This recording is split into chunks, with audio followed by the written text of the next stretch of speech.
Hoy vamos a iniciar con otro apartado de, digamos, esta parte subjetiva que tiene que ver con la terapéutica, ¿no? La dimensión subjetiva, pues, de la terapéutica. Habíamos hablado en la última ocasión del remedio del arrepentimiento y, digamos, buscamos destacar la profundidad que posee y también la relevancia que tiene en cuanto se hace referencia a nuestra salud, sobre todo a la salud espiritual. Hoy vamos a dar inicio con el remedio de la oración. Así como ya hablamos del arrepentimiento, el día de hoy vamos a ver la oración, en qué consiste su remedio, digamos de manera ya concreta, y cuáles serían las condiciones subjetivas para poderse ver beneficiados realmente de la oración. Así pues, lo primero que podemos decir es que por la fe, el ser humano reconoce a Cristo como a su Dios y como único medio capaz de curarlo. Ya hay una apertura a través de la fe hacia Cristo como Dios y como el único capaz de curarnos realmente. Y por la penitencia que habíamos abordado en la ocasión anterior, el ser humano se vuelve hacia Él lamentando sus faltas para obtener el perdón, que como explicamos ya con anterioridad, correspondería a la salud, y se acerca además a Él reconociéndolo como su único bien, del cual no quiere volver a separarse. No es como un resumen, pues, de lo que hemos venido exponiendo. Ahora, la oración aparece entonces como el complemento perfecto de estas dos actitudes.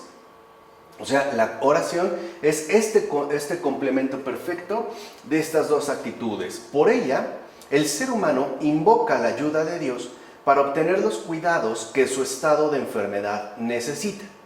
Entonces, a través de la oración, el ser humano pide ayuda a Dios a través de la invocación, precisamente para que pueda recibir los cuidados particulares y especiales que su respectiva enfermedad requiere y necesita. Entonces, aquí lo importante de señalar es que en la oración se da una amplia apertura. ¿En qué sentido? En el sentido de que en la oración el ser humano se abre tanto a Dios, ¿no? O sea, tanto a la gracia de Dios, o sea, al buscar recibir los cuidados que requiere, las ayudas que necesita, como a la unión con Él. Y esto es muy importante, porque si no, hablaríamos de una especie de oración truncada, una especie más bien como de oración incompleta. Por ejemplo, a lo mejor una persona busca recibir el auxilio divino, pero sin que eso implique o sin que eso requiera necesariamente quedar unido a Dios. Por decirlo, sería una petición de ayuda meramente verbal. Por el contrario, la auténtica oración nos permite invocar a Dios, ponernos, por así decirlo, en contacto con Él, y además buscamos ciertamente adherirnos a Dios, o sea, promover pues la unión con Él. De hecho, es a través de la oración como el ser humano puede ponerse en presencia de Dios y así entrar en relación con Él. Y aquí está como la clave fundamental. La oración no solo es hablarle a Dios o pedirle a Dios, es ante todo un gesto, y es un gesto muy particular que nos conduce a ponernos en presencia de Dios, ¿no? Hacia ahí pues se dirige en un primer momento la oración. Y además nos ponemos en presencia de Dios para poder entrar en relación con Él. De tal manera que en la oración, por decirlo de esta manera, no solo hablo yo, sino que también tiene la palabra Él. Se da un diálogo, ¿no? El hecho de que yo me ponga en su presencia, Él responde con esa presencia misma, con la que Él nos va a corresponder. Y además, lo que buscamos, insisto, no solo es un monólogo donde expresamos nuestras respectivas necesidades, sino un diálogo, es decir, una relación viva con Él a través de la oración. Por eso es que la oración es, como dijera San Gregorio Palamas, el lazo que une a las criaturas con su Creador. Entonces, la oración justamente lo que va a promover es esta unión, la unión de las criaturas con su respectivo Creador. Pero no es una unión cualquiera, es una unión de adhesión. O sea, es una unión que conduce en todo caso a una reunión íntima entre las criaturas y su Creador, entre Dios y nosotros. Ahora bien, Si al ser humano, y sobre todo al cristiano, ¿no?, particularmente al cristiano, le toca apropiarse personalmente de la gracia recibida para crecer en ella y por ella, la oración es por demás indispensable para llevar a cabo esta tarea. De tal modo que la oración, podemos decir, juega un papel en verdad esencial, porque en efecto, la oración es justo esta apertura de apropiación que nos permite crecer a través de recibir la gracia que en efecto Dios nos concede. Entonces no hay otro medio para poder asimilar la gracia que Dios nos quiere transmitir. De hecho, este sería, digamos, como uno de los papeles más relevantes que la oración posee, al menos no solo dentro de la vida espiritual en general, sino y sobre todo dentro de la terapéutica espiritual a la cual nosotros nos hemos venido apegando. En efecto, podemos decir que por la oración el ser humano puede, primero, establecer una relación personal con Dios. La oración en este sentido es personal, ¿no? A través de nuestra respectiva oración hacemos este gesto que nos pone en presencia de Él y se entabla una relación, pero es una relación personal, tanto de mí hacia Él como de Él hacia mí. Segundo, el ser humano puede dar su libre asentimiento a la transformación salvadora que Dios mismo realiza a través de ella. Entonces, este gesto de presencia, de ponernos en su presencia, manifiesta al mismo tiempo nuestro libre asentimiento al obrar divino, o sea, a su gracia.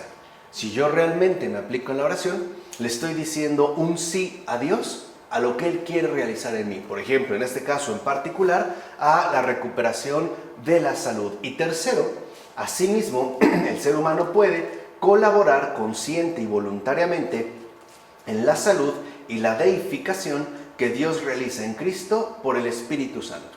Entonces podemos decir que en síntesis la oración es una colaboración consciente y voluntaria, es decir, libre, que el ser humano asume para que la salud y la deificación que Dios realiza en Cristo por el Espíritu Santo se lleve a cabo de forma personal en uno mismo, es decir, en la persona que en efecto acude a la oración. Entonces podemos decir que la oración actualiza nuestra personal relación con Dios, la mantiene constante y presente, no de parte de Dios a nosotros, pero sí de parte de nosotros a Dios, ¿no? Al mantenernos pues en esta presencia. Por tanto, el objetivo que persigue el ser humano con la oración no consiste en hacer que Dios venga a él, como si se tratara de lograr que Dios de una o de otra manera se acercara a nosotros, lo cual supondría que lo concebimos en una especie de lejanía, ¿no? No es este el objetivo que se persigue, sino más bien que el objetivo es en que el ser humano se acerque y se abra al mismo Dios. De tal forma que podemos decir entonces que Dios siempre está presente, aunque no necesariamente nosotros acudamos de forma recurrente a esta presencia, ¿no? Él está ahí siempre. Nosotros, debido a las distracciones, a las preocupaciones, etcétera, podemos como que de alguna forma distanciarnos, pero Dios no, Dios siempre está ahí. Entonces Dios no está lejos ni es alguien lejano, alguien que esté por allá, en una especie de cielo inalcanzable, ¿no? Sino que el ser humano es quien se ha alejado interiormente de Dios. Esa es la gran diferencia.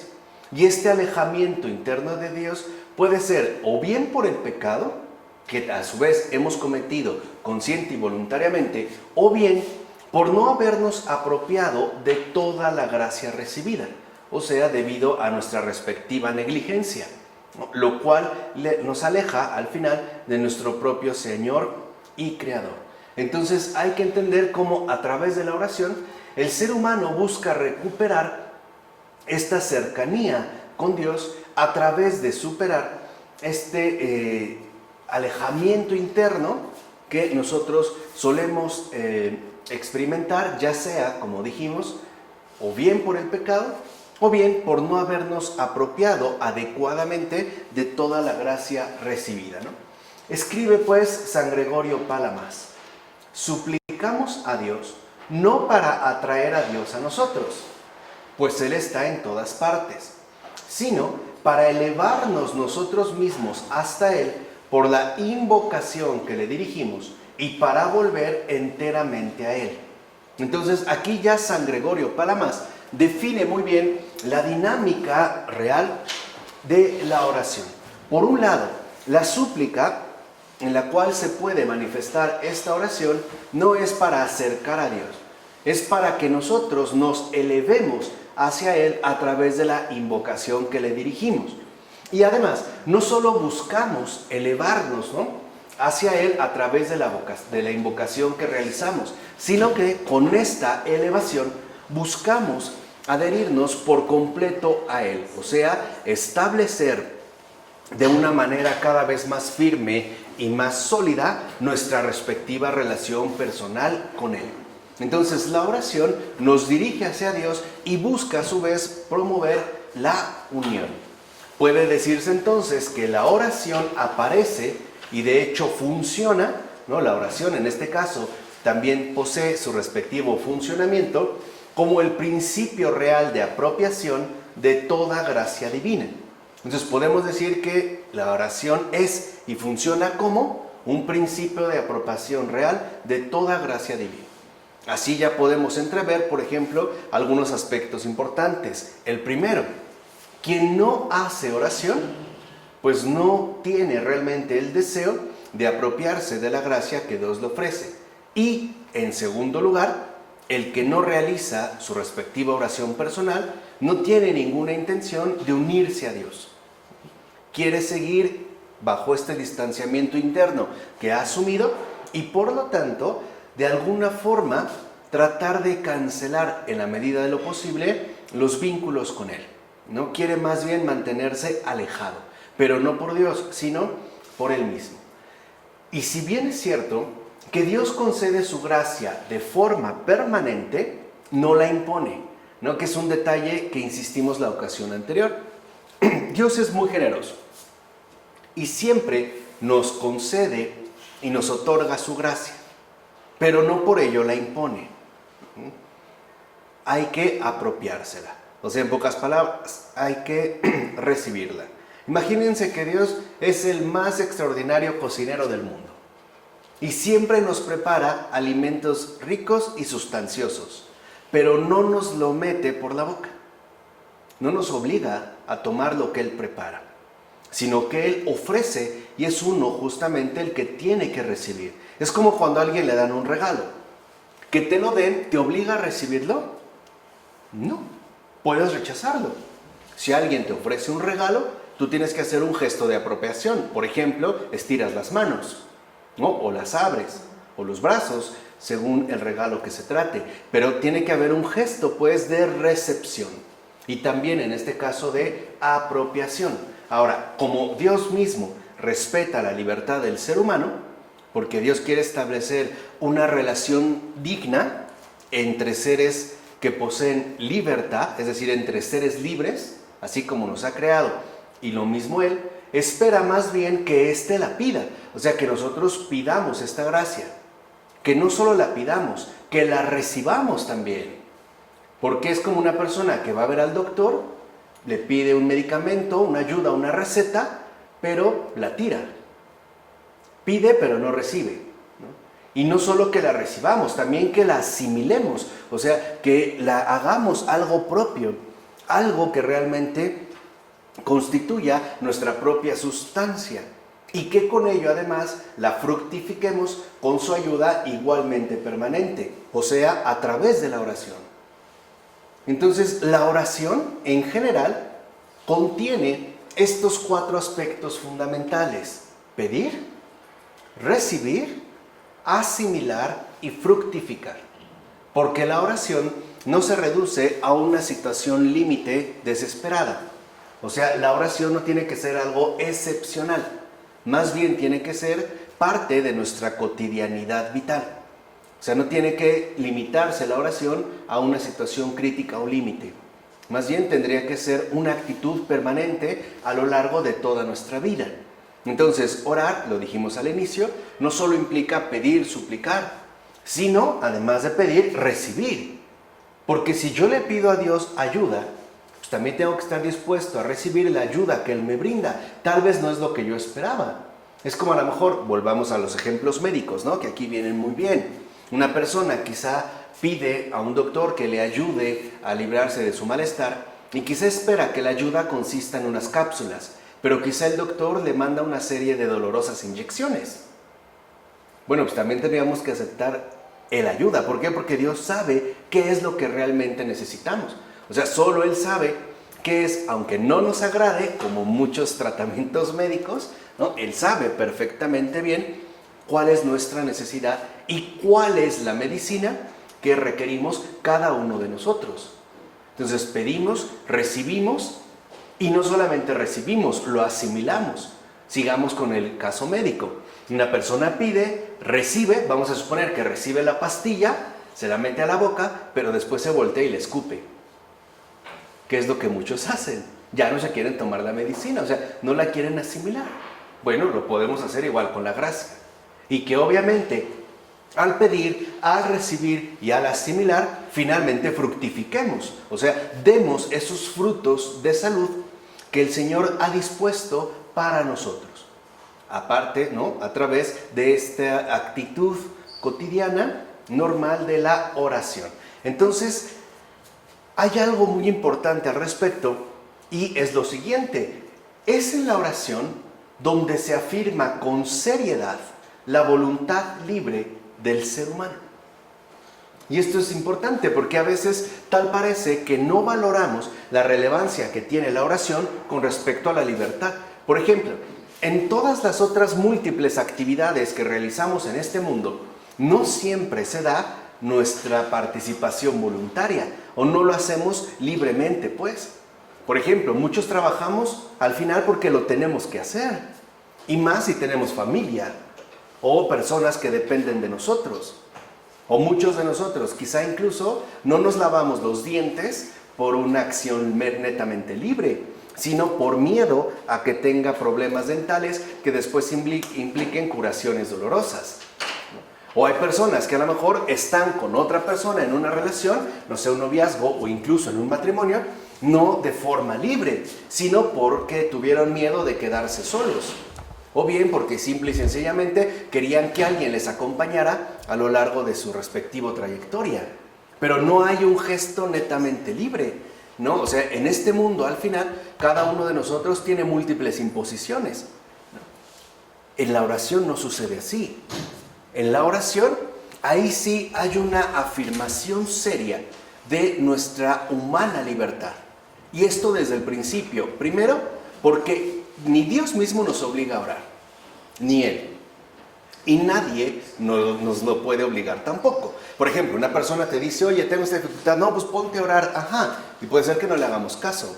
Dios tampoco, por ejemplo, nos pone de rodillas a golpes, no nos obliga. O sea, quien ora es porque ora libremente, aun cuando se trata en un caso desesperado, porque ni ahí estaría obligado a recurrir a Dios, ¿no? Como lo podemos ver en muchas circunstancias. Entonces, en la oración, ahí sí se afirma con toda seriedad nuestra humana libertad.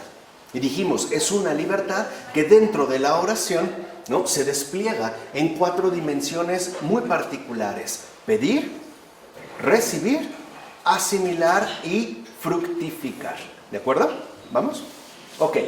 Ahora bien, si el ser humano no se ha apropiado de la gracia divina, como a veces suele suceder, por ejemplo, es que le pido a Dios que me ayude en esto y pues no veo resultado en mí, sobre todo en una situación personal, etcétera, es porque no se ha abierto a ella.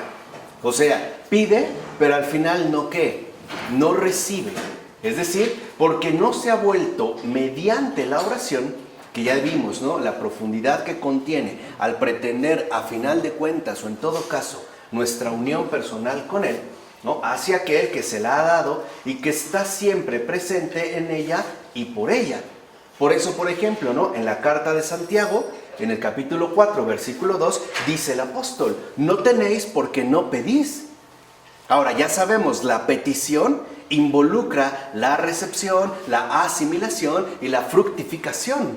No se trata solamente de pedir por pedir, no es una especie de solicitud. Es de hecho un compromiso de unión. O sea, al final la oración está motivada en el amor. Y ya sabemos que el amor es algo enteramente libre. ¿De acuerdo? Esta es una parte importante. A veces le pido a Dios cambiar, por ejemplo, ¿no? Mi mal carácter. Y no veo resultados. Bueno, pero la gracia se me ha concedido. ¿Qué pasó? Pues no me ha abierto realmente hacia su respectivo obrar, ¿no? Como en el ejemplo médico que hace rato expusimos. Le pido la medicina, pero no me la tomo. O soy descuidado. A veces el Señor nos habla o se pone en contacto con nosotros de múltiples maneras. Por ejemplo, tenemos una dificultad, alguien en una plática, ¿no? Sale y nos da un cierto consejo, que es bueno, y no lo seguimos. ¿No? Por ejemplo, el Señor te dice, no, pues ya no te juntes con tal persona. Ajá. Y me valió. Hice todo menos lo que debía. Quiere decir que ahí hay negligencia. O sea, al final, si no vemos nosotros resultados, no es por Dios, es por nuestra falta de aplicación. O sea, porque no nos estamos tomando, en este caso en serio, la oración. ¿Vamos? Esto en un primer momento. Pero, para que sea escuchada la oración, o sea, realmente atendida, no solamente escuchada, Dios lo escucha todo, sino realmente atendida, ha de hacerse como es debido. Y son palabras de San Juan Crisóstomo. Los padres de la Iglesia se dieron cuenta de la importancia fundamental que posee la oración. Entonces, para que Dios responda a nuestras súplicas de una manera plena, también hay que orar como es debido. O sea, no se trata de orar por orar. Alguien, por ejemplo, puede decir que él habla mucho con Dios, pero no sabemos realmente de qué se trata. Puede ser que sea una especie de monólogo subjetivo, ¿no? O una especie de delirio interior, donde él supuestamente tiene pláticas elevadísimas, o un contacto directo con Dios, pero habrá que ver qué está haciendo y cómo lo está haciendo. De hecho, es curioso, pero hay un punto en el que la oración, cuando ya está verdaderamente madura, por así decirlo, en esa oración ya madura, las palabras escasean.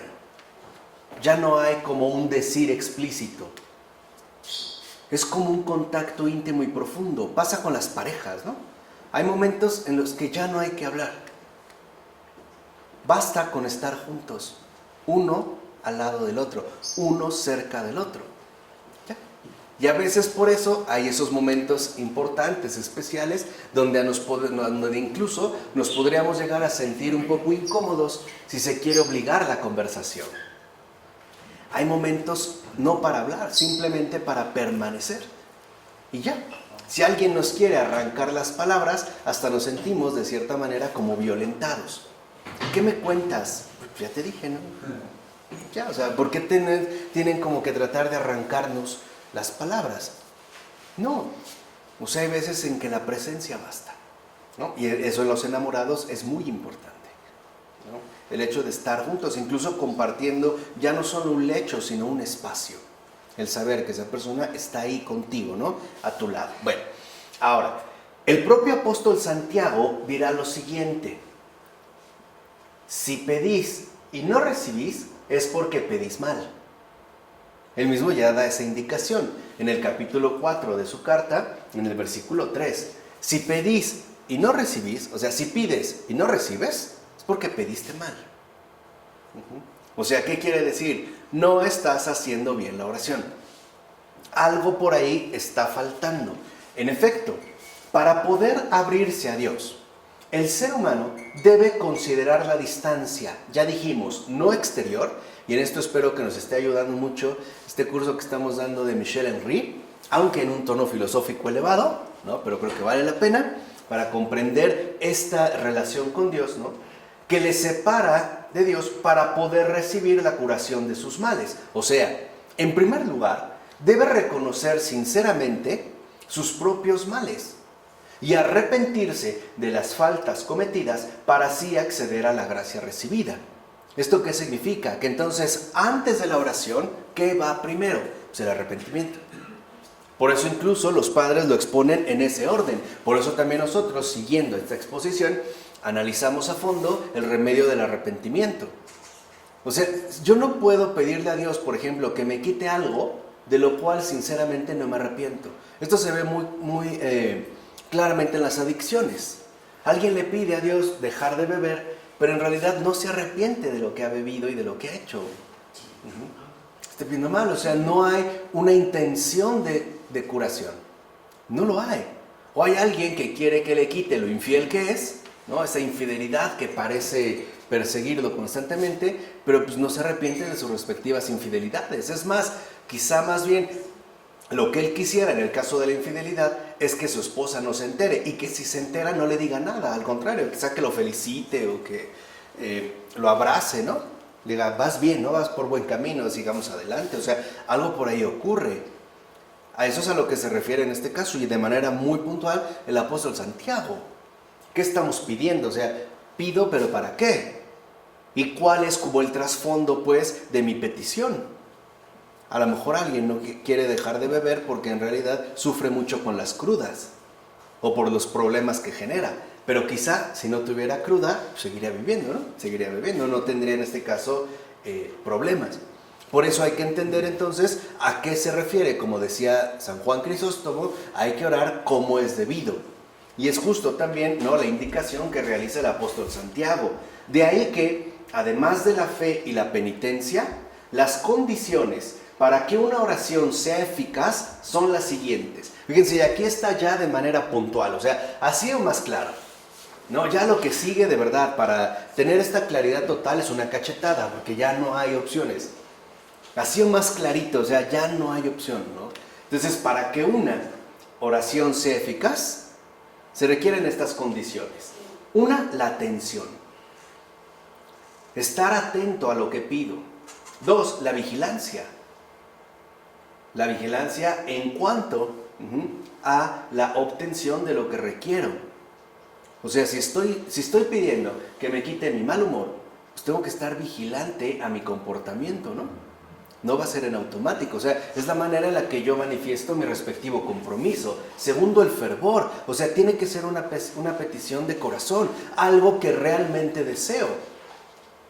Además, la asiduidad, o sea, ser asiduos en lo que hacemos, no hacerlo como que una vez y se acabó. No, sino estar ahí de una forma permanente. Es de hecho lo que hablaba Jesús, ¿no?, cuando dio la parábola del amigo que va a buscar al otro en la madrugada a pedirle unos panes, ¿no?, porque tiene una visita y no tiene nada que darle de comer. Y dice, yo les aseguro que aunque esté cerrada la puerta, sus hijos estén acostados, por la insistente molestia, se paran y se los da. O sea, nosotros decimos en México, ya, para que no estés fregando, ¿no? Ya, o sea, ya. O sea, no quería, pero ya. A eso se refiere la asiduidad. ¿Por qué? Porque de fondo la asiduidad expresa el deseo ferviente que tenemos. Además, la humildad. ¿Por qué humildad? La humildad de saber que me pongo en manos del Señor y que quiero ser dócil para poder llevarme, ¿no?, para dejarme conducir por donde Él me lleve. Y ante todo, la pureza de corazón.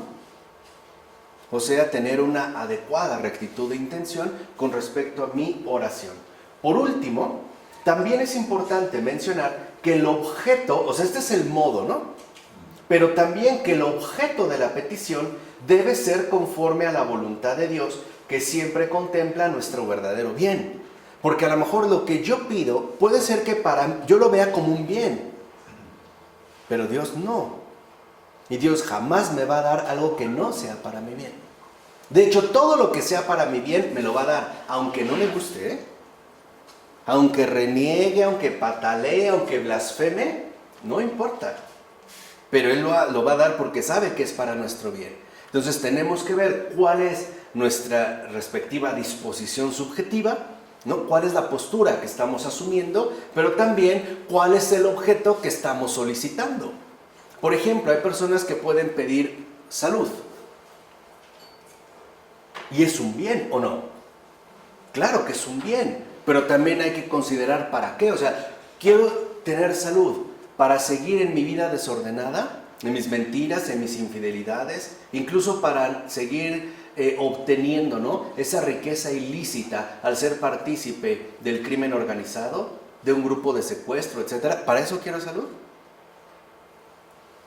Vean cómo la salud es un bien, pero en ese caso, ¿qué ocurre? Ya no. Ya no. Y esto es también, a eso se refiere, ¿no? El objeto debe de ser acorde con la voluntad de Dios. A veces pedimos fuerzas. ¿Para qué? ¿Para seguir molestando a mi vecino y hacerle de la vida imposible?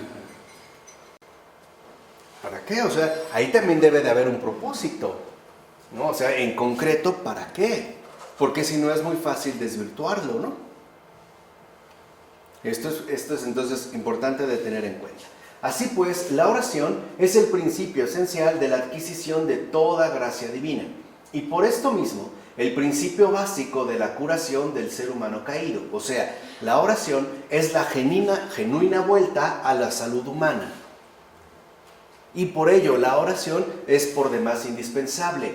De hecho, solamente en Dios puede el ser humano obtener y recibir todo el auxilio y toda la ayuda que necesita en cualquier enfermedad. Fuera de Dios no encontramos esa plenitud. Muchas veces ni siquiera encontramos la curación que esperamos. Puede haber ciertos paliativos, pero el mal siempre parece estarnos aquejando. Solo Él realmente nos puede entonces curar. San Juan Crisóstomo, por ejemplo, señala que el tiempo de la oración es aquel en el que podemos mostrar nuestras heridas al médico y obtener de él la curación completa.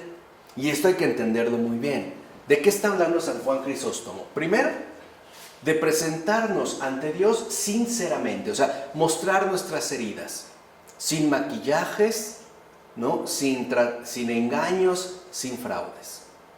Por ejemplo, si yo veo que tengo una tendencia clara a la mentira, pues mostrarle así mis heridas al Señor. Sí, soy mentiroso. Y a lo mejor hasta sí me gusta mentir, ¿no? O estoy muy apegado a la mentira. O sea, muestro mis heridas, tal y como son. No las disimulo ni las excuso, ¿no? Por ejemplo, diciendo, es que por fulano de tal. No. O sea, me interesa abrirme a Él. Y una vez en esta apertura sincera, pues obtener de Él la curación completa. Él no nos va a dejar a medias, no es mal hecho.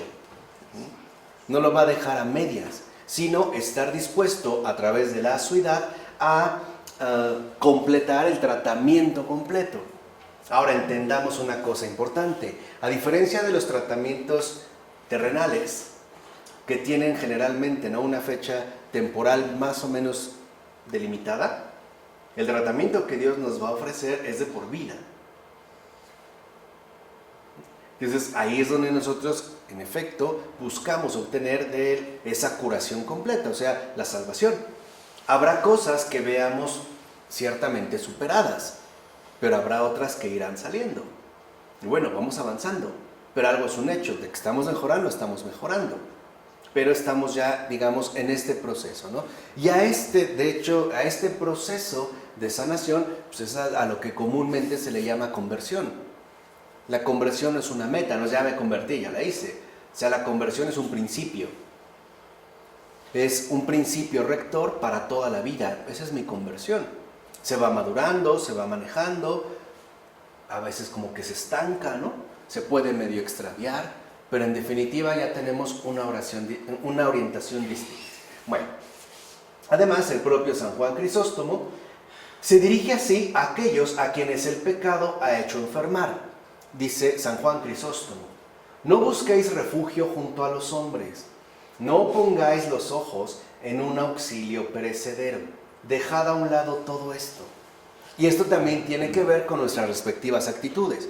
Por ejemplo, cuando atravesamos una dificultad, lo primero que pensamos es quién humanamente me puede ayudar, ¿o no? En todos los casos, o sea, nuestro primer auxilio es lo perecedero. Y por eso a veces podemos experimentar amargas decepciones, ¿no? Atravieso un problema, no sé, económico. Entonces estoy seguro que Luis me va a sacar de mi bronca. Pero resulta que Luis no puede o no quiere. Punto, ya. O sea, Luis no fue opción. Y a lo mejor yo después hasta me siento resentido con Luis. Pero porque no, si él tiene, no sé qué, no le afecta, hubiera podido, bla, bla. Pero no, el problema no es Luis. O sea, el problema es a lo que yo acudo para encontrar solución a mis problemas. O sea, en este caso a lo perecedero. Por eso San Juan Crisóstomo es muy concreto y dice, no, dejar a un lado todo esto. Sí, dejadlo de lado y más bien corred de inmediato con el pensamiento al médico de las almas. Vuelvo a insistir, es una actitud, o sea, ya es una cuestión actitudinal. Entonces, en lo primero en lo que insiste San Juan Crisóstomo es que ante cualquier circunstancia de la vida, nuestro recurso primario sea Dios. Corred hacia Él, al menos con el pensamiento. Dios mío, líbrame.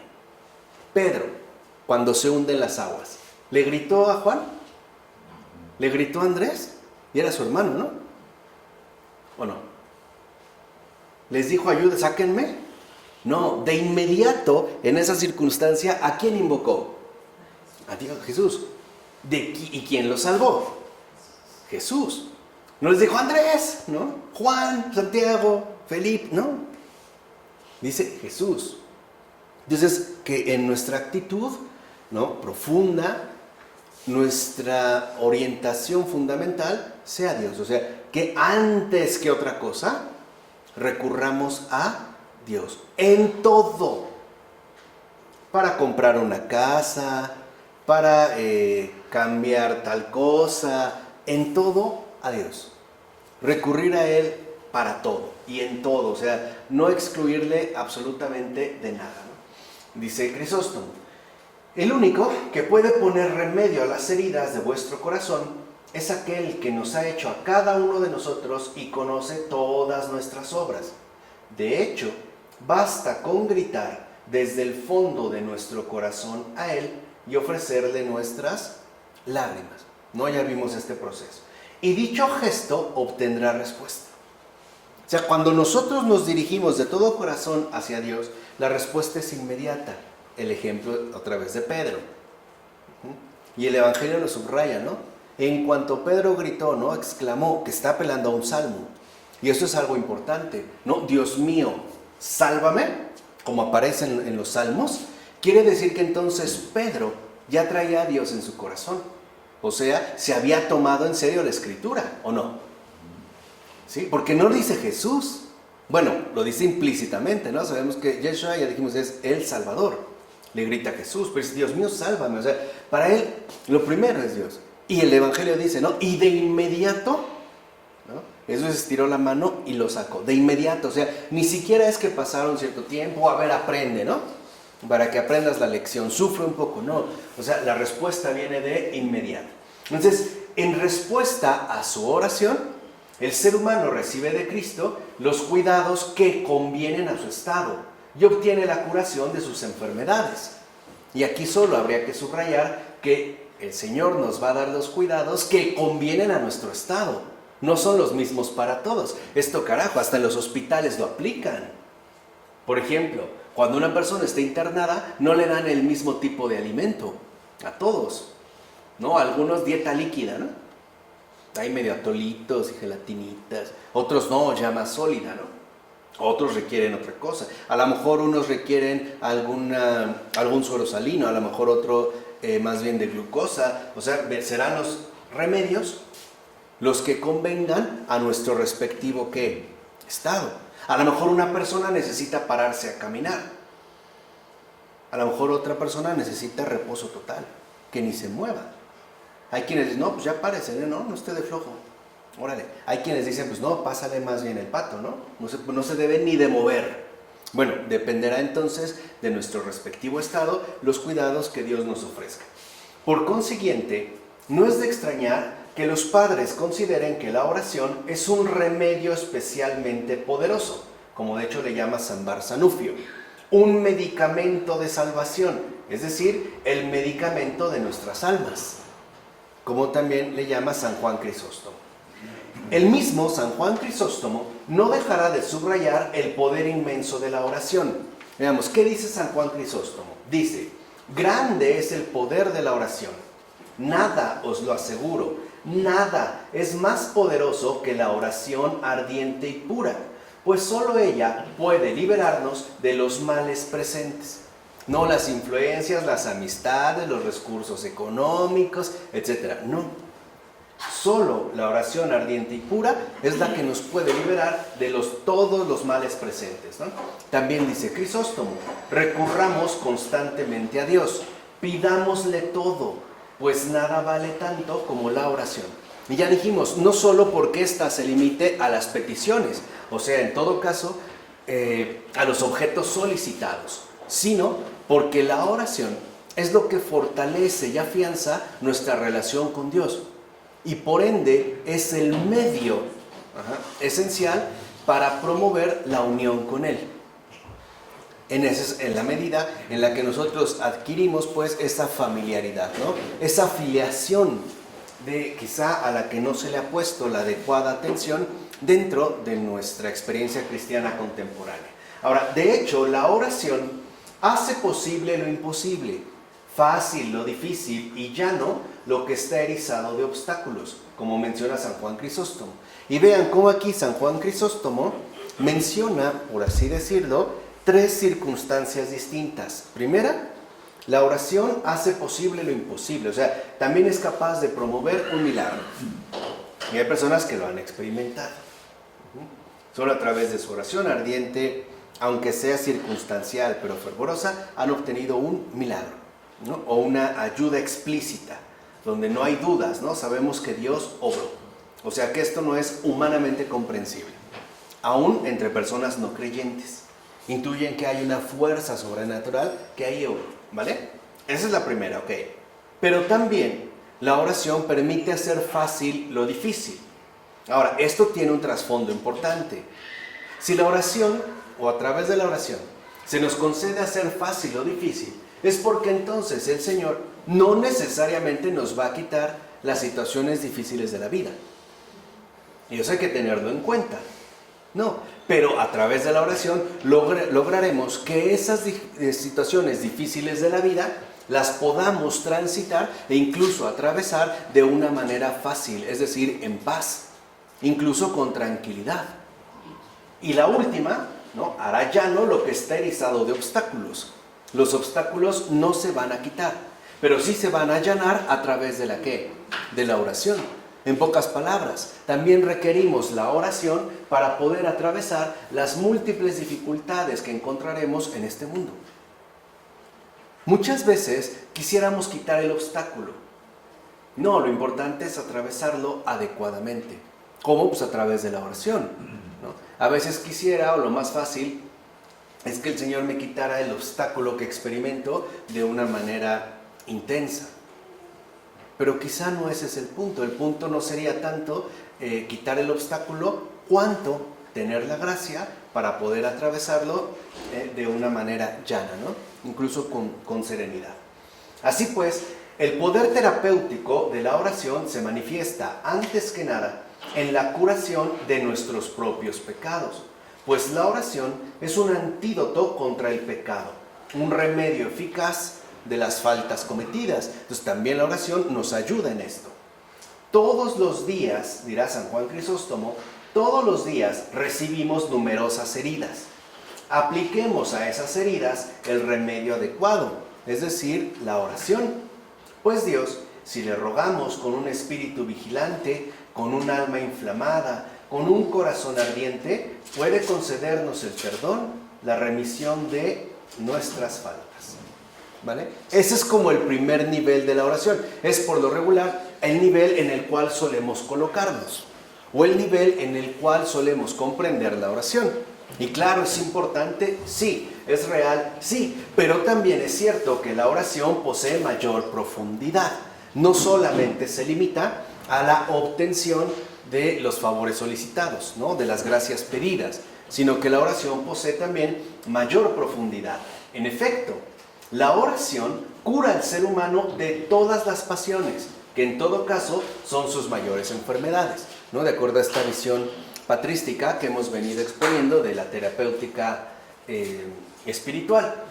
Pues las extirpa de su ser y las aniquila incluso en sus respectivos efectos, cosa que es muy importante. Por ejemplo, a través de la oración uno se verá curado de las pasiones que a todos nos aquejan, ¿no? Algunas son más evidentes que otras, pero bueno, Ahí, digamos, anidarían las raíces profundas de nuestros respectivos malestares. Ahora, puede ser que a través de la oración, entonces sucedan dos cosas. Una es que se extirpe por completo dicha pasión. Y esto puede suceder. El Señor sabrá si es o no lo conveniente de acuerdo a nuestra situación. Pero también puede ser que a lo mejor no las extirpa de raíz, pero anula los efectos que estos producen. Déjenme poner nada más dos ejemplos particulares. Se cuenta que en algún momento de la vida del gran Tomás de Aquino, sus amigos le quisieron hacer una broma pesada, diríamos hoy. Lo citaron en un cuarto para decirle que iban a hacer como un estudio. Pero en el momento en el que entra Tomás de Aquino, hacen ingresar a la habitación una mujer desnuda, cuando sabían que él había hecho un voto de castidad y para él era muy importante, ¿no? Entonces la mujer intenta seducirlo y despertar en él la pasión. Entonces lo primero que hace Tomás de Aquino es irse hacia la chimenea de la habitación, agarrar el atizador, levantarlo y amenazarle, diciendo, si no te largas, ahorita te voy a dar. Y pues obviamente la mujer sorprendida sale corriendo, ¿no? Y los amigos también se espantan. Bueno, después de este gesto, vieron como unos ángeles descendieron y le colocaron un cinturón. Era el cinturón de castidad. O sea, esto, entendido desde esta perspectiva, significa que entonces Tomás de Aquino ya nunca más se vio tentado por espíritu de lujuria o de fornicación. ¿Por qué? Porque había rechazado con firmeza esta insinuación. Quiere decir, en este caso, que entonces Dios extirpó de su ser esa pasión, ¿no? Que humanamente, aunque dijimos no esté desarrollada, está patente. O el caso de Santo Tomás Becket.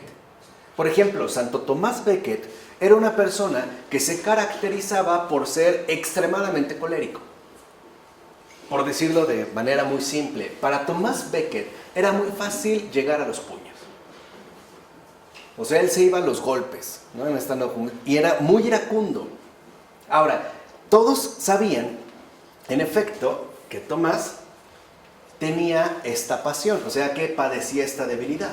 Entonces, a partir de su conversión y en su respectivo crecimiento cristiano, algunos buscaban sacar provecho de esto. Por ejemplo, hacerlo enojar para que entonces perdiera el control. Incluso en algunas discusiones teológicas, algunos herejes y otras personas malintencionadas, justo lo que pretendían es hacer enojar a Tomás Becket, porque si se enojaba, perdía la cabeza.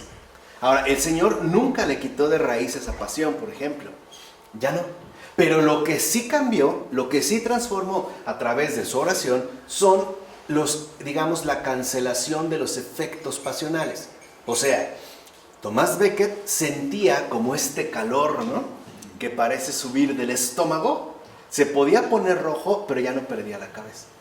Entonces, el Señor, a diferencia de Tomás, no le quitó ese combate.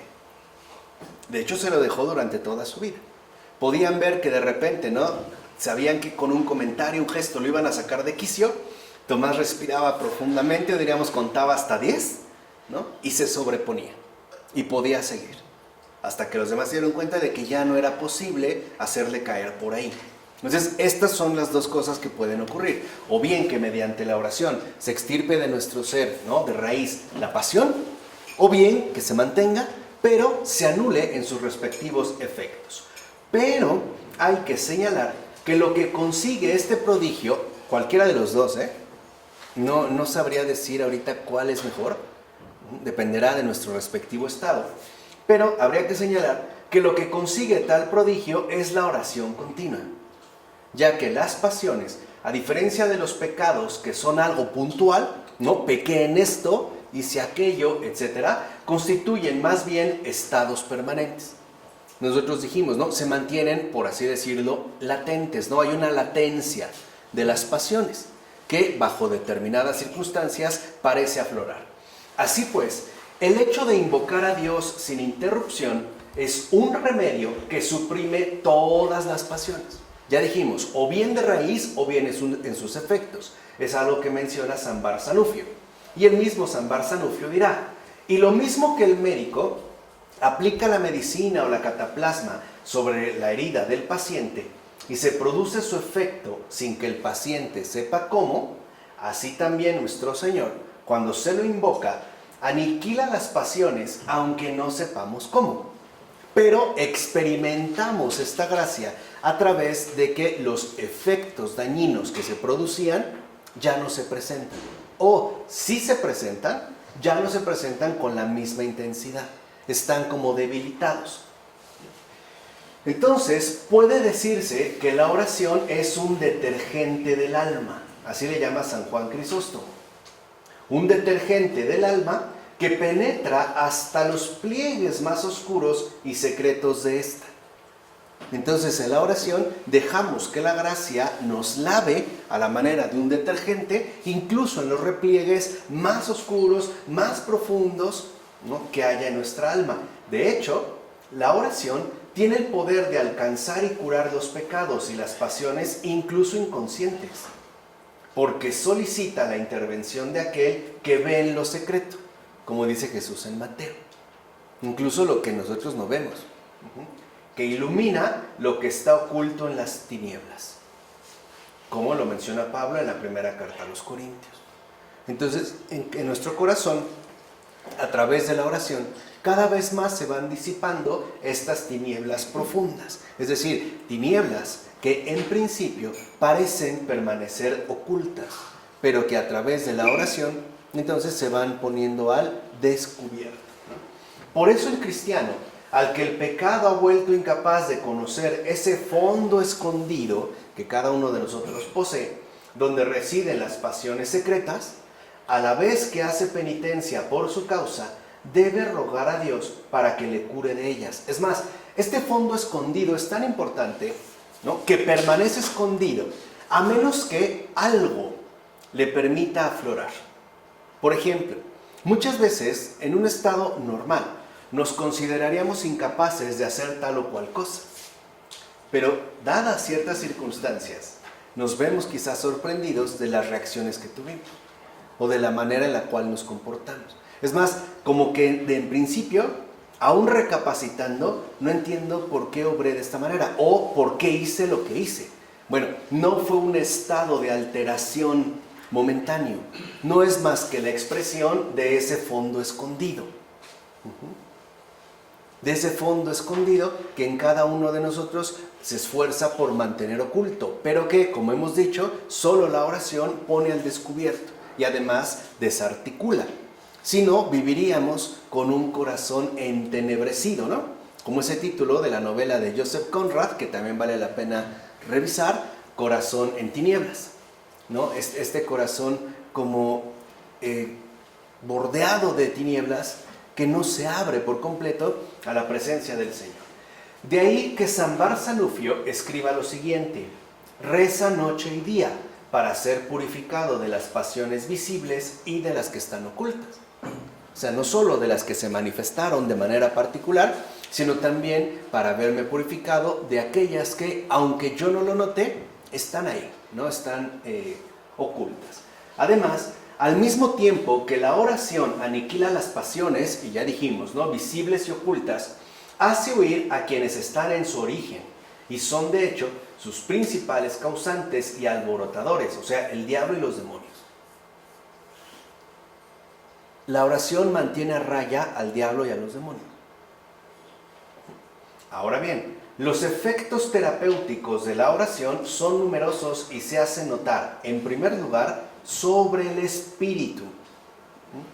Ahí es el primer lugar donde se pueden experimentar los efectos terapéuticos que el Señor nos concede. O sea, por ella, por la oración, el espíritu humano se despierta y recupera su agilidad, es decir, revive. A través de la oración uno despierta, se le abren nuevamente los ojos. Somos sacados del sepulcro como el Señor sacó a Lázaro. ¿Se acuerdan que aparte estaba vendado? Que decía, desátenlo. No están las gracias. ¿Para qué? Para que podamos vivir libremente, o sea, según la verdad. Pero esto solamente se logra a través de la oración. Y mientras que en el estado caído de la naturaleza el ser humano es presa, ¿no?, de una perpetua y externa movilidad, como menciona San Juan Casiano, que le hace vagar y divagar, como Marta, ¿se acuerdan, no?, la hermana de María en el Evangelio. La oración lo saca más bien de su extravío habitual, es decir, de su cautividad y su agitación, pues lo recoge fuera de su remolino habitual y de su vagabundeo, lo que ocurre en María, la hermana de Marta. Entonces, en este pasaje del Evangelio, donde María llega, ¿no?, lo recibe Marta, pasa a su casa, pero Marta, ¿no?, es presa de su extravío habitual, o sea, está en mil y un cosas, y María se sienta a los pies de Jesús. Jesús, lo que el Evangelio nos está mostrando es la vida espiritual. En este pasaje del Evangelio, lo que vemos es que el gesto de María es ponerse a orar. Mientras que Marta, a pesar de que llegó Jesús, o sea, a pesar de que Dios está presente ya en su vida, sigue, ¿no?, divagando y sigue en su remolino habitual de mil y una actividades. Eso es lo que se expresaría en el Evangelio. Además, esta estabilidad y firmeza, o sea, este estado espiritual adquirido, ¿no?, a través de la constancia en la oración, es el resultado de la sinergia que se realiza en la oración mediante el esfuerzo humano y la gracia divina. Recuerden que esta sinergia es este esfuerzo de colaboración entre la criatura y Dios mismo. Dirá San Juan Clímaco: la inestabilidad y la inconstancia son unas de las propiedades de la mente humana. Pero Dios puede fortalecer y hacer constantes las cosas más inconstantes.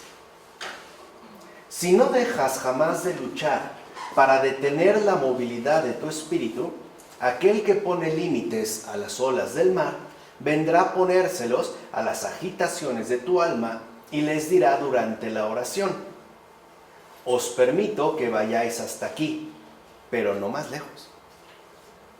De tal manera que nosotros ya no sean molestias constantes, sino que Él le impone ese límite.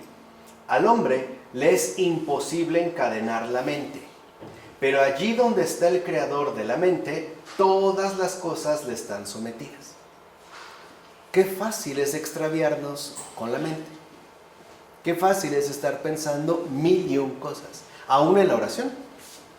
Estaba en la oración y ya estaba pensando en esto, en aquello, bla, bla, ¿no? O sea, en este remolino, ¿no?, de agitaciones. Bueno, hay entonces que permitir que el Señor sea el que intervenga en este desorden, o sea, que sea Él, pues, el que venga a poner orden. Así pues, liberado de toda agitación, el espíritu conoce la paz y además la comunica al corazón, a toda el alma y al cuerpo mismo. A todo, o sea, no solo se va a quedar en el espíritu, sino que va a repercutir en todo nuestro ser. Y no se trata de esa paz según la carne, acompañada de vanidad y de orgullo, ¿no?, la cual sobreviene cuando los demonios dejan de combatir contra el alma porque ella cumple su voluntad. Ya los que no son perturbados por los demonios es porque ya están sometidos, ya ni se toman la molestia de incomodarles, sino de la paz del espíritu, acompañada de humildad. Y aquí es donde entra esa dimensión profunda de la oración, que dijimos, no se limita ni a la petición ni a la obtención de lo solicitado, sino que tiene esta profundidad mayor. Por tanto, puede decirse que la oración, y ese es justamente su principal cometido, contribuye a la pacificación del ser. Entonces, cuando Jesús también se manifiesta, una vez resucitado, a sus apóstoles y les dice, la paz esté con ustedes, lo que les está insistiendo es, no dejen de orar. Cosa que ya había dicho antes, oren y velen, se los dijo en Getsemaní, oren y velen. Lo mismo aquí les está insistiendo. Entonces, el efecto más profundo que trae consigo la oración constante es la pacificación del ser. O sea, la presencia viva del Señor en nosotros. De tal manera que aunque hay dificultades, ya no nos vemos arrastrados por sus respectivos torbellinos. Sobre todo interiormente. Y entonces, esta pacificación del ser, en todo caso, disipa por completo el miedo y particularmente su forma más insidiosa, la angustia. Hoy somos una cultura del miedo. Nos da miedo salir a la calle.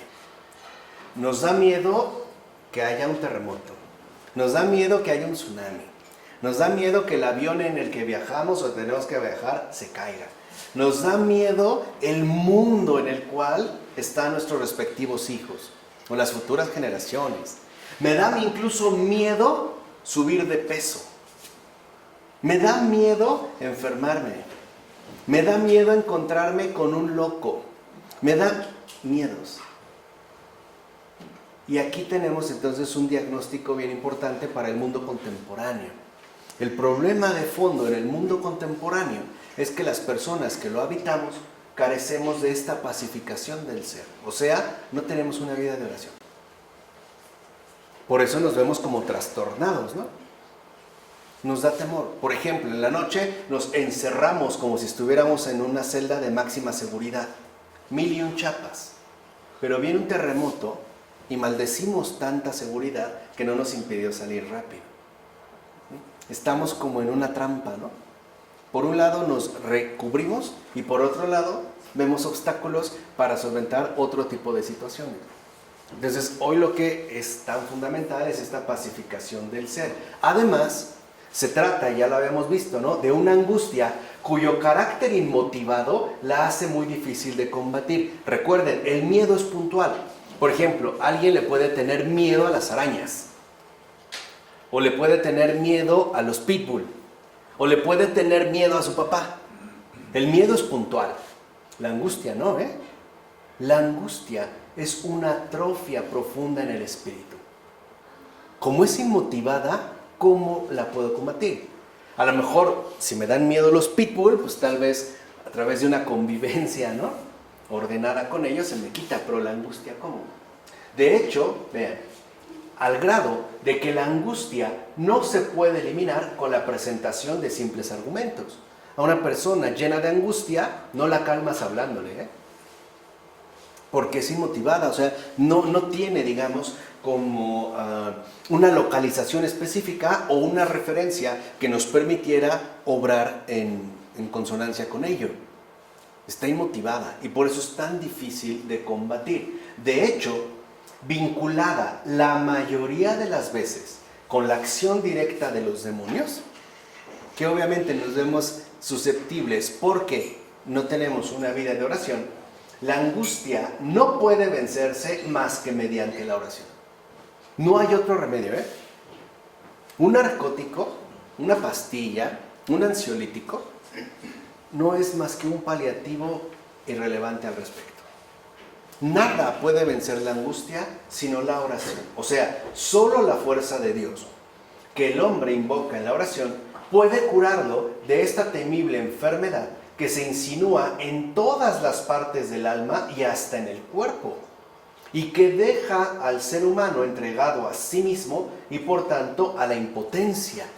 Y aquí es entonces un rasgo fundamental de la angustia. La angustia es un estado pleno de impotencia. Impotencia ante todo. El sentirme completamente desamparado. Y además impotente para afrontar cualquier tipo de situación en mi vida. De tal manera que entonces, como les dije, la angustia quebranta el espíritu. Y de hecho, solo Dios puede vencer esa angustia. Ningún otro, ¿eh? Porque la angustia no solo se va a trincherar en el alma, también se puede manifestar en el cuerpo. Por ejemplo, a través de, hoy le llaman ataques de ansiedad, o temblores repentinos, o sudoraciones excesivas, o incluso falta de equilibrio, porque la angustia es una profunda intoxicación del espíritu. Es como una persona intoxicada, no puede realizar lo que debería, en este caso, de hacer, ¿no? Por eso, San Juan Clímaco aconseja lo siguiente: flagela a tus enemigos con el nombre de Jesús, pues no hay arma más poderosa en el cielo y en la tierra. Y cuando te hayas curado de esta enfermedad, la angustia, glorifica a aquel que te ha librado. Entonces, el mejor remedio es invocar constantemente el nombre de Jesús. Constantemente. Interiormente, en el día, en todo momento, en todo momento, en todo momento, en todo momento, ¿no? A veces quizá con más intensidad, por ejemplo, en la casa, ya al llegar, quizá de rodillas, ¿no? Aunque se derramen lágrimas, no importa. Pero hay que permitir que Dios, en este caso, no sea el que se manifieste por completo. Además, la oración pone fin al movimiento de los pensamientos y los concentra en uno solo, el de Dios, que también es esta pacificación. Y donde está Dios, todo está bien. Es lo que decía Santa Teresa, ¿no? Que nada te turbe, que nada te espante. Solo Dios basta. A esto se refiere. Santa Teresa de Jesús experimentó fuertemente estas agitaciones internas, sabe de lo que habla. Digo, basta con leer el libro de la vida. No está tan fácil por el español antiguo y por muchas expresiones que se realizan. Yo no sé por qué no lo han como actualizado, ¿no? Para hacernos lo más digerible, incluso más disfrutable, ¿no? De alguna manera el libro, no, lo siguen conservando así, lo mismo que Ignacio, ¿no? San Ignacio, los ejercicios, pero creo que valdría la pena. Pero bien, Santa Teresa de Jesús lo experimentó, pero también experimentó que es en la oración donde todo esto se supera. Y entonces alcanzamos esa pacificación del ser que ya nada ni nadie nos puede quitar. Por eso, si lo ven, uno de los carismas fundamentales de las carmelitas y de los carmelitas es la oración. Es parte de su carisma. Esta oración, por eso hay muchas carmelitas de encierro, ¿no? O sea, de la llamada vida contemplativa. Pero no solo buscan la pacificación en ellas en particular, sino que también los demás podamos disfrutar de este privilegio, ¿no? Así pues, por la oración se opera la unificación espiritual en el ser humano. Y como observa San Macario, el alma, que el pecado había convertido en una casa en ruinas, recobra el orden y la belleza. Por tanto, todas las facultades del alma que participan en la oración dejan de estar enajenadas según el mundo y más bien se vuelven ordenadamente hacia Dios y actúan según sus divinos designios. O sea que es la oración la que, ¿no?, restaura por completo todo lo que somos, incluso también en términos externos. Asimismo, la oración libera al ser humano de la tiranía que ejercía sobre él la imaginación y le cura también de todas sus manifestaciones patológicas, ¿no? Este bombardeo de imágenes que muchas veces lo único que provocan es preocupar el corazón o incluso parecen sugerir que vivamos angustiados. Piensen, no sé, te quieres comunicar con una persona y no te contesta. La imaginación empieza a molestar. Ya te estás imaginando que le pasó algo, que no llegó, porque él siempre me contesta. Él nunca, ¿no? Nunca deja sin atender mis llamadas. Bueno, ese ya pasó. Y lo importante no es esto, lo importante es que veas cómo reacciona tu imaginación. Realmente se mantiene en esa pacificación que Dios concede, o sea, centrada en Dios, o por el contrario, se pone a divagar generando un montón de desórdenes, ¿no? Otra vez, Santa Teresa de Jesús, por eso decía que la razón, entendida en su sentido amplio, ¿no?, como nuestra capacidad intelectual, que también involucra la imaginación, la memoria, etc., era la loca de la casa. Llegaba a poner el desorden. Muchas veces la imaginación hace sugerencias, ¿no?, pero que no son inofensivas, o sea, al final no son neutras.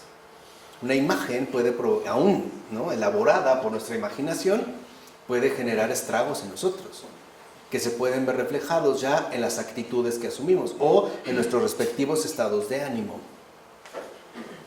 A lo mejor esta persona no le contestó y al llegar a casa su esposo o esposa, según el caso, ya está molesto, porque no le contestó. Y el otro ni había visto que el teléfono había sonado, estaba ocupado. Esto es parte de la patología de la imaginación, o sea, de sus manifestaciones patológicas. Y lo mismo ocurre con la memoria, que en el estado de pecado es recuerdo del mundo caído y por tanto olvido de Dios y atrofia de la vida espiritual. Es más, el olvido de Dios se cura mediante una continua invocación de Jesucristo el Señor. es la manera en la cual uno se cura de ese olvido de Dios. O sea, la manera en la cual se supera esa atrofia de la vida espiritual. Por eso San Gregorio el Sinaíta escribe que el remedio para liberar la memoria primordial de la memoria perniciosa y mala de los pensamientos es la vuelta a la simplicidad original. Porque muchas veces buscamos las complicaciones innecesarias, ¿no? Nosotros le decimos actualmente que le damos vueltas y vueltas y vueltas en lugar de volver a esa simplicidad original. Vuelvo de nuevo con Santa Teresa de Jesús. Nada te turbe, nada te espante.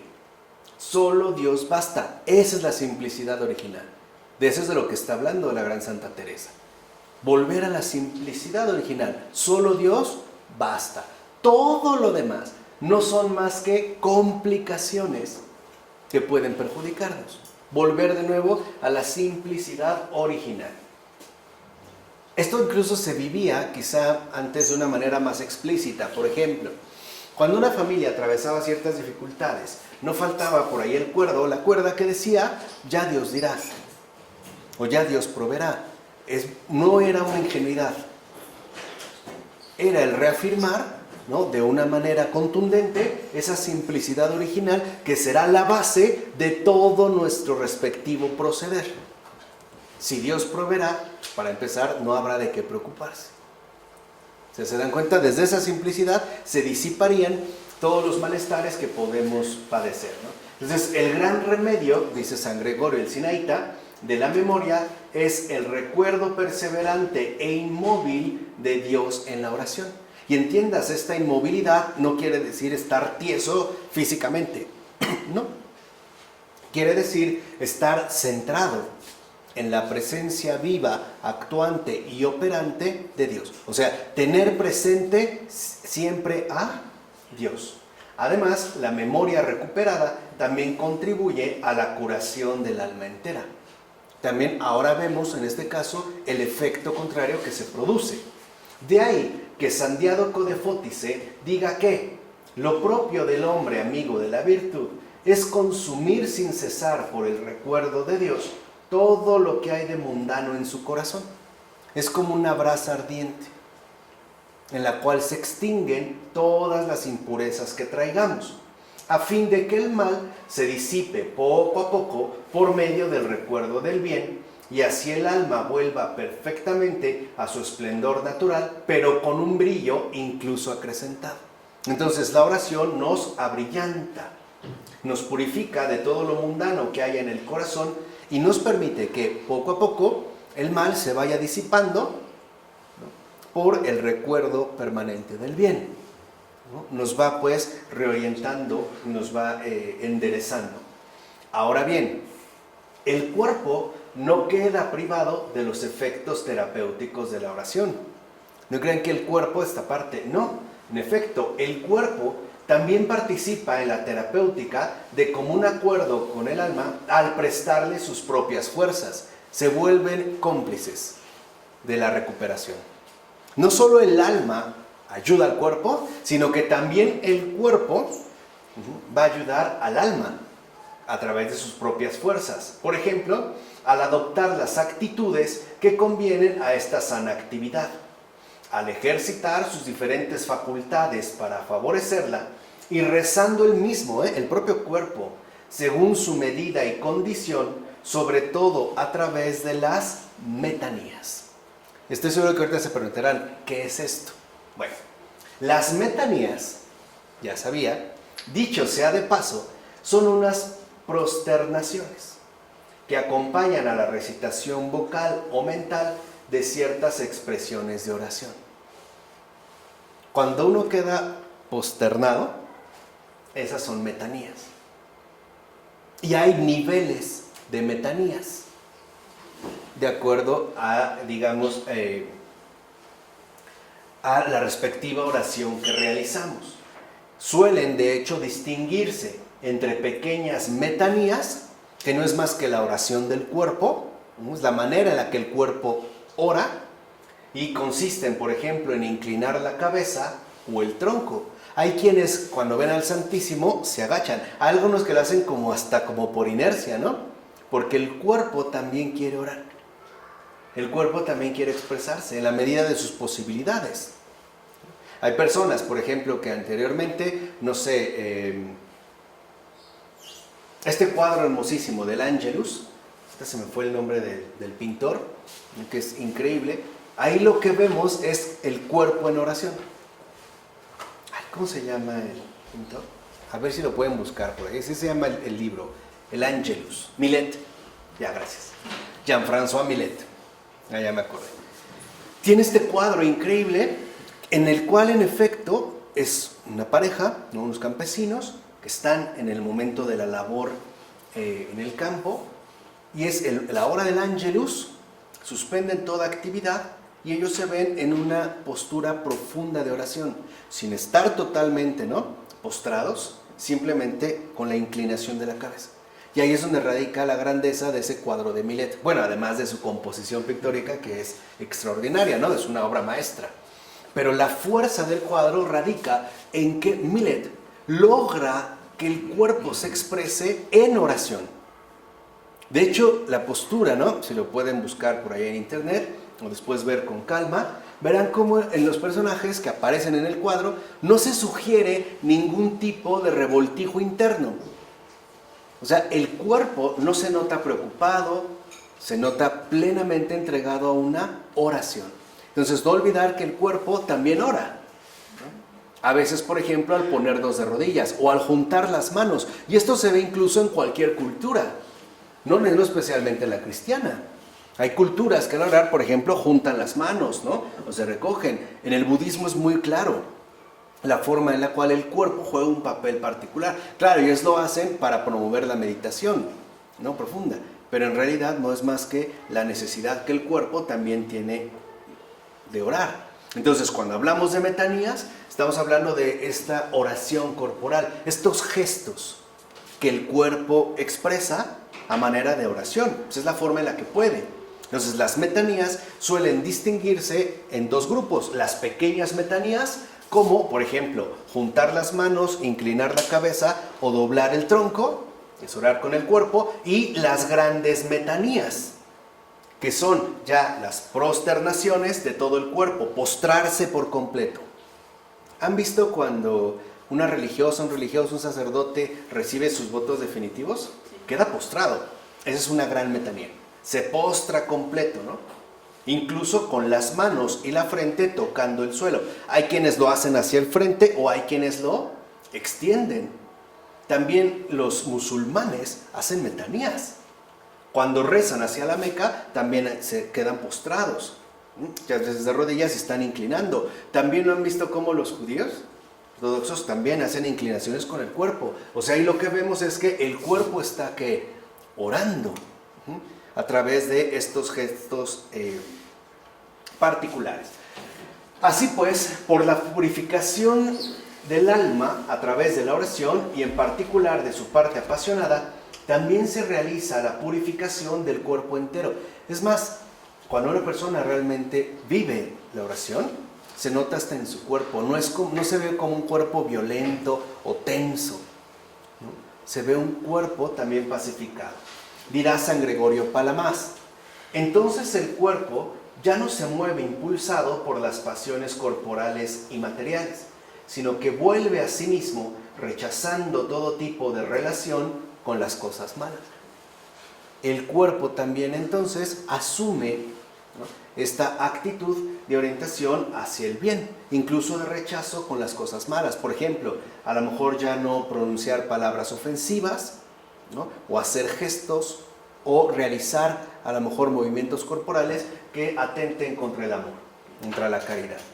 A partir de ese momento, el ser humano pasa a ser todo uno en alma y cuerpo, y por tanto se vuelve receptivo por completo a la gracia.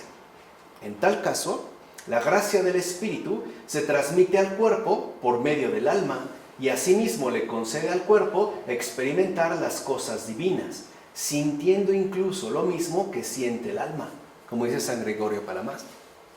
También pues se puede experimentar en el cuerpo la gracia de Dios.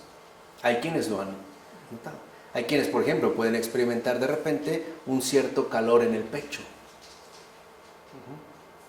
y que no quema. O pueden notar algo particular dentro de la experiencia corporal. En consecuencia, puede decirse que el cuerpo también participa directamente del orden, de la unificación y de la pacificación que la oración establece en el alma, ¿no? Por eso insistía en que pudieran contemplar el cuadro de Millet. Millet se escribe con doble E. El cuerpo entonces se orienta por completo hacia un único objetivo principal: Dios. En Millet esto me parece muy muy claro.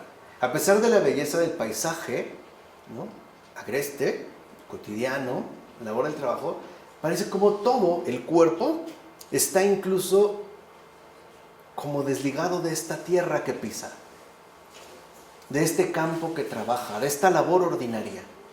El cuerpo está completamente orientado hacia Dios. Se ve en el cuadro de Millet. Así es como el ser humano recupera la unidad armoniosa de su constitución psicosomática natural, aboliendo con ello el estado de separación de alma y cuerpo. O sea que, gracias a la oración, el ser humano se reunifica por completo y deja, por tanto, de estar sometido al estado de división y separación que caracteriza al ser humano caído. Y aquí vemos ya el tratamiento filosófico que le ha dado Michel Henry. Por eso les decía, Michel Henry no es más que la exposición profundamente filosófica de la verdad patrística. Y esto, por eso les decía, no es arbitrario los temas que vemos. Si los vieran en la secuencia, creo que ya se pueden ir dando cuenta de que hay una trama providencialmente entretejida, ¿no? Pero es justo esta división y separación que caracteriza al ser humano caído la que Michel Henry ha imputado como error. Y por eso busca, ¿no?, Michel Henry, más bien recuperar esa reunificación que en efecto nos conduce a la anulación de este estado erróneo. O sea, pasar pues, en términos ordinarios, de las tinieblas a la luz. O sea, del error a la verdad. Por eso también es tan importante entender que la obra de Michel Henry, si bien es cierto que es perfectamente filosófica, también involucra una actitud profunda de oración. Por eso yo una vez les dije, por eso puede resultar que en principio nos parezca como sumamente complicado, ¿no?, el lenguaje que emplea. Pero porque de fondo hay justo como esta acción de fondo, ¿no? Lo que yo les decía al exponer a Michel Henry, como este esfuerzo pretemático de colocarnos antes de, o sea, irnos pues como a la raíz. Ahora bien, así pues, el cuerpo se dedica ya a llevar a cabo un ejercicio según Dios. Es justo lo que va a promover también la oración en el cuerpo. La lengua habla a Dios, pero también habla de Dios y en Dios, con paz, con dulzura, con valentía y sobre todo con sabiduría. Ahí vemos pues el efecto del cuerpo. Los oídos se vuelven atentos a las enseñanzas divinas, y no solo para oírlas, sino, como dice David, para acordarse de los mandamientos de Dios y para cumplirlos, ¿no?, como se menciona en el Salmo 102. Y nuestras manos y nuestros pies están ya al servicio de la voluntad divina. El cuerpo se hace oración viva. También el cuerpo. Los ojos contemplan la obra de Dios. La lengua habla con Dios, habla de Dios y habla según Dios, es decir, con sabiduría. Los oídos se abren. Es lo que decía Jesús, ¿no?, cuando mandó el recado a Juan Bautista, ¿no? Los ciegos recuperan la vista, los sordos oyen, los paralíticos caminan. Esto es justamente lo que sucede. En síntesis, puede decirse entonces que la oración hace al ser humano verdaderamente libre. Es lo que decían, ¿no? Es en la oración donde se manifiesta la dimensión libre de nuestra condición humana. Ahí sí se ejercita la libertad. Es más, yo me atrevo a decir que solo ahí, porque ni siquiera en el pensamiento tenemos un montón de condicionamientos implícitos. Basta con recordar la obra de Taylor cuando hablamos de los imaginarios sociales, o léanse este librito de imaginarios sociales modernos, que no estaría de más. De hecho, la oración lo libera de la esfera limitada y esclavizadora de su yo caído, para así abrirlo a la infinidad inagotable de Dios en el Padre, el Hijo y el Espíritu Santo. Por último, la oración también libera al ser humano mediante la luz que el Espíritu concede a su inteligencia, liberándolo no solo de sus errores, sino también de todas sus falsas ilusiones, fantasías y delirios intelectuales. Piensen en la conversión de Pablo, piensen en Saulo el fariseo, y después piensen en Pablo el apóstol. Él mismo después va a reconocer, ¿no?, la liberación de su inteligencia, también de sus falsas ilusiones, fantasías, delirios intelectuales. De ahí que el ser humano adquiera no la libertad imperfecta que todavía delibera. Acuérdense que para los padres de la iglesia la deliberación es también ya todavía signo de imperfección, sino la perfecta, o sea, aquella libertad que se dirige inmediata y espontáneamente hacia lo mejor, como ocurre de hecho en Dios. Ahí no hay, lo hago, no lo hago, ¿no? Ay, es algo con él, pero está casado. Ay, no, pero está mal. No, pero no tanto, nada. O sea, ya la libertad perfecta ya no se ve pues perturbada por las influencias de lo malo. Dicho de otra manera, el ser humano se vuelve fuerte y libre por su respectiva participación con Dios mismo, que es la fuente única de libertad total. Ahora bien, los efectos terapéuticos de la oración son ante todo efectos profilácticos, o sea que nos ayudan a preservar y proteger todo aquello que Dios nos ha concedido. De hecho, los efectos terapéuticos de la oración, que ante todo son profilácticos, es lo que nos ayuda a proteger, preservar de toda incidencia ajena a Dios. O sea, todo lo que no es de Dios ya no forma parte de nosotros, ya no participa, pues. Se queda, ¿no?, rechazado. Según San Juan Crisóstomo, la oración es la guardiana de la salud. Y añade, la oración es un gran bien, un bien saludable, un bien que preserva nuestras almas de todo mal. Entonces la oración no solo nos libra de los males, también nos preserva de ellos. Y el poder profiláctico de la oración se manifiesta sobre todo de dos maneras. La oración conserva nuestros bienes intactos y aparta con prontitud los males.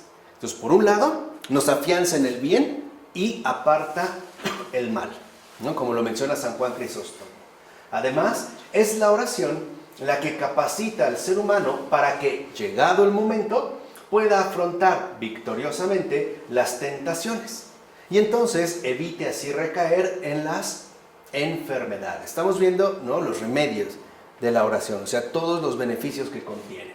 De hecho, el poder profiláctico de la oración es tan grande que, como dijera San Juan Crisóstomo, es imposible que un ser humano que ora con fervor e invoca a Dios sin cesar caiga en el pecado. Fíjense, a ese grado se llega. Una persona que ore con fervor e invoque a Dios sin cesar ya no puede caer en pecado. Es imposible que eso suceda. Me lo afirma San Juan Crisóstomo. Porque la oración ardiente obtiene siempre el auxilio de la fuerza divina. Un auxilio divino que permite al ser humano hacer frente a cualquier adversario, por fuerte que sea, aun sea el mismo. Pero es lo que nos permitiría hacer frente a cualquier adversario. Pues bien, no debemos olvidar que la lucha contra las tentaciones equivale a un combate contra los demonios que de hecho las provocan. Y solo la oración fortalece y prepara al ser humano para esta dura lucha. También nos prepara para que, llegado el momento, realicemos el buen combate. Solo con la oración, el alma queda preparada para combatir esas potencias adversas que tanto le acechan y atacan. ¿No? Recuerdo una anécdota del Padre Pío, donde en un momento le dice a uno de sus compañeros que corra a su cajón y que le pase el arma, porque llegó el enemigo. Y el otro pensaba que era un ladrón o un ratero y va y abre el cajón y no encuentra. Le dice, aquí no hay arma. Dice, el arma, porque ya están aquí. O sea, los demonios se iban a combatir con ellos. Y él dice, no hay nada. Le dice, claro que sí, ahí está el arma. Y el otro pensaba que era una pistola, un cuchillo. No, era el rosario. Dijo, el rosario, ese es el arma invencible. Y se puso en oración para el combate. ¿Vale? O sea, hacer frente a cualquier enemigo. Y dicha preparación es eficaz al punto de que el ser humano no solo saldrá victorioso de los ataques que se le dirigen, sino que además desbarata los ardides más sutiles de dichas potencias adversas, reduciéndolas a la impotencia. Como enseña San Juan Clima, quien reza de corazón se mantendrá firme como una columna y ningún demonio se burlará de él. Esto creo que también es importante, darnos cuenta que al final la oración también nos libra de las burlas del demonio. Por eso aquí hemos visto una parte de estos remedios de la oración para que la siguiente ocasión nosotros perfilemos estos beneficios y nos detengamos en aquello que sobre todo la tradición ortodoxa ha llamado la oración de Jesús. Y que me parece que ya es una implementación muy accesible, muy práctica de todos estos beneficios que en efecto Dios espera que aprovechemos cuanto antes. ¿De acuerdo? Vamos a dejarle hasta aquí. Del Padre, del Hijo, del Espíritu Santo. Amén.